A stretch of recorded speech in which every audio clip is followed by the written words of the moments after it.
not going to find many Wellesley Hills gems like this one. Let's go check it out. Welcome to the sought-after Wellesley Hills oasis. This home checks all the boxes. 1,800 square feet, 4 bedrooms with 3 bathrooms, and only steps to all of downtown Wellesley's restaurants and fabulous shops. It's a lovingly maintained 1938 center entrance Colonial that's got close-by highway access to routes 9, 30, 16, 95, and of course the Mass Pike. Outside, find an impeccably maintained gardener's paradise.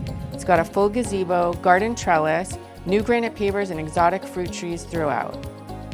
Enjoy a short and sweet 10-minute walk to Nero's Cafe at Wellesley Hills train station. This will get you into South Station in just a quick 30 minutes.